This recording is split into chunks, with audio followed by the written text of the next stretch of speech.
So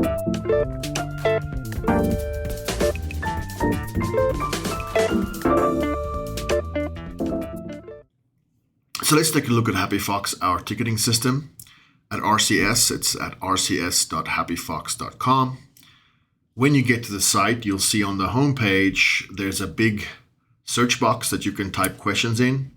This will primarily draw from the knowledge base, which I'll show you in a few minutes. But yes, you can type a question in here, and if there's a support article that has anything to do with that, it will come up. So for instance, if you type grades, right now we only have a few support articles for facts, but that you'll see all the support articles we have that pertain to grades. The other features we have in HappyFox is the knowledge base. You can submit a ticket directly without logging in, and you can log in to actually see your tickets and keep track of what's going on with your tickets. So I'll go to the knowledge base first. If you don't want to use the search box, you can click on the knowledge base, and then you can go through here and look in one of the categories for a support article that you're looking for. So let's say, for instance, you're looking for something to do with facts. You can click on that, see all the support articles. If you want to know how to set up your phone system, you can click there and you'll see all the support articles we have for that. And also feel free to make requests for more support articles. We will be developing this significantly this year, but if you have any specific articles that you would like to see here, please let us know. Okay, so that's the knowledge base that you can use to get help. You can click login, and then you log in with your actual Google ID. So if you click on Google Apps, it'll ask you which account you want to use, and then you can log in and see all your open tickets. And here you can track the status of them. They'll obviously show you if they're closed. HappyFox also does send you emails as updates happen and as a ticket is closed, or even when you've submitted it, it sends you a confirmation. So what you can do is just go here if you want more information and just see what's happened, and you get all the information you want. And you can respond to tickets in here. You can also respond to tickets directly from your email. So once you're logged in, you can also submit a new ticket, and you can also access the knowledge base. You don't have to be logged in to do those things.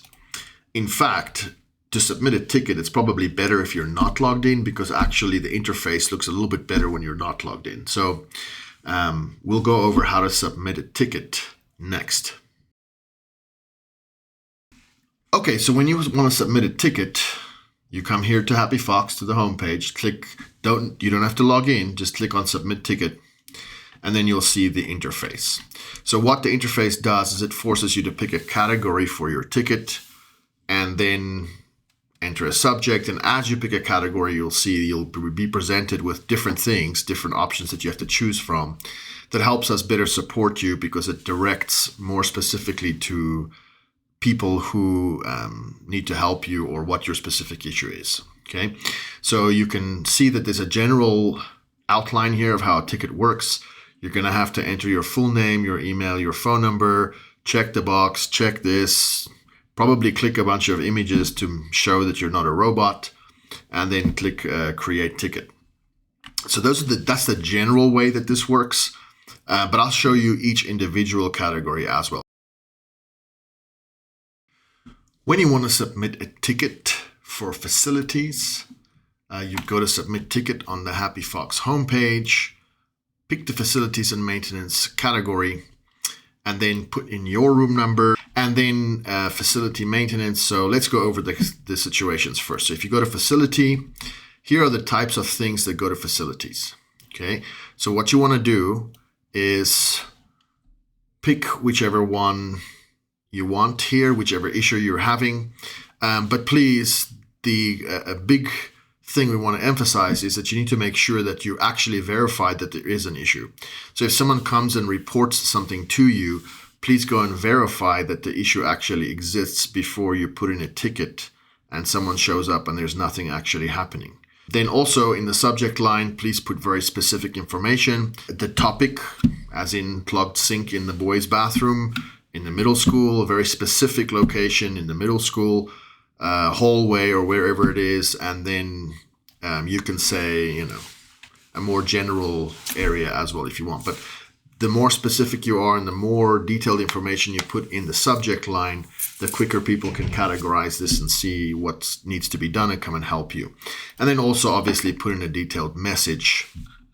And if you have a photo or something you want to attach, you can do that here too. The rest of the ticketing just works the same way. But when you want to put in a ticket for facilities, these are the kinds of things that the ticket is for. And please remember to verify that there's actually that issue before you submit the ticket.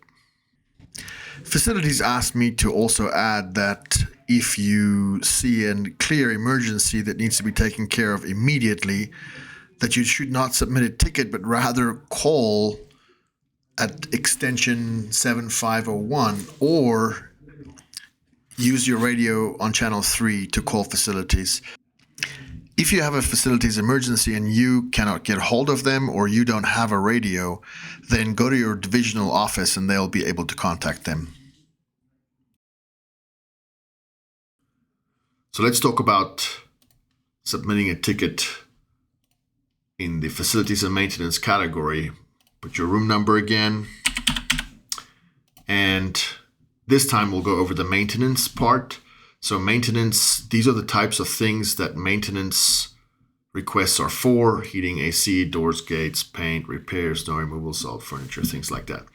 Again, so please pick one of these categories, put a very specific subject line in there, the topic and a very specific location, very good description of what you want so they can help you more efficiently. Put a detailed message in here and then go ahead and submit the ticket. That way we're efficient and you'll get your help as soon as possible. Click Submit a Ticket from the homepage on HappyFox. Go to IT Help Desk, put in your room number,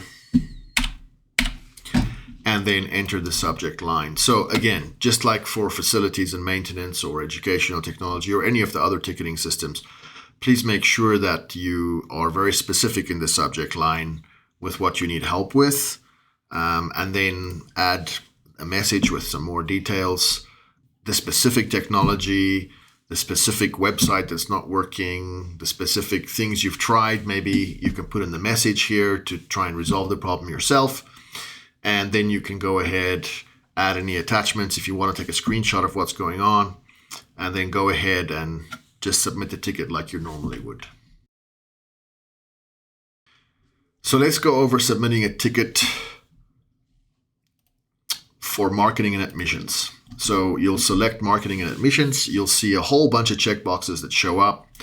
Again, this is really there to give the marketing department time to serve you well and to do a good job of whatever it is you're asking them for.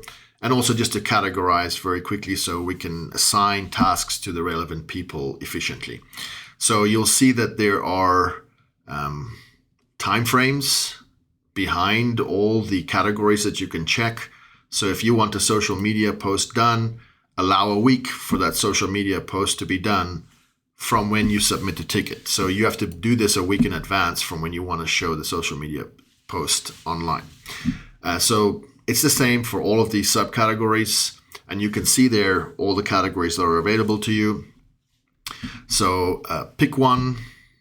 Let's say I want a logo or a graphic creation, and that says you need 2 weeks lead time to get that done. And then here you can specify all the details to the marketing department to help them serve you better. Let's go over how to submit a ticket for security. Select security, and then you'll see you get a drop-down menu that you can be more specific about what is it that you want to request from the security department. So if you say camera footage, it's going to ask you the incident date, it's going to ask you the location, and it's going to ask you the incident time period. So what's the time frame that they need to look through the footage?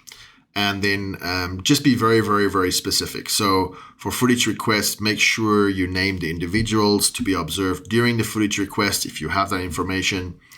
The details of the actions that occurred and need to be observed in the footage request.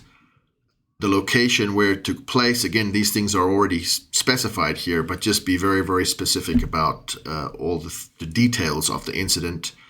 And then also whether the footage needs to be shared with administrators or law enforcement or saved for the future. So in your message and your subject, just be very, very specific about all those details: who, what, where, when, and why you need this footage.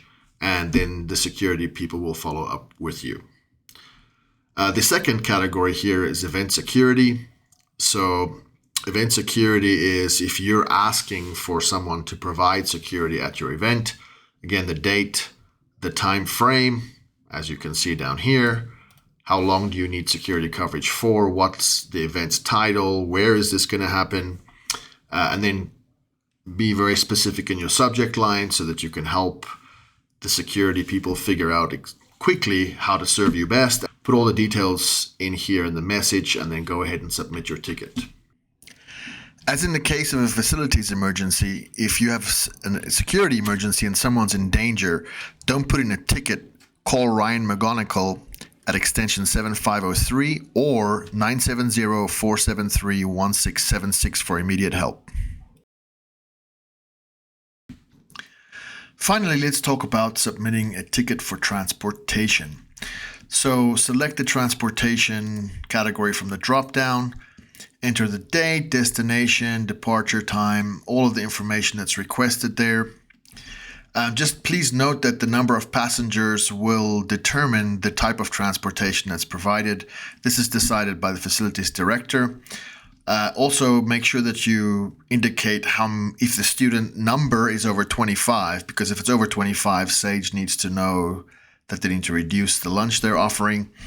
And then also the driver will be verified by the facilities director, and chaperones must be approved by the athletic director and or the principals. As usual, go ahead, fill in your subject line, be very specific, and then in the message, give all the detailed information, needs, locations, etc. In order for your transportation to be scheduled efficiently, please make sure that in the subject line, you at least include the destination and date as well. When you have filled out all the information for your transportation request, go ahead and submit your ticket as usual.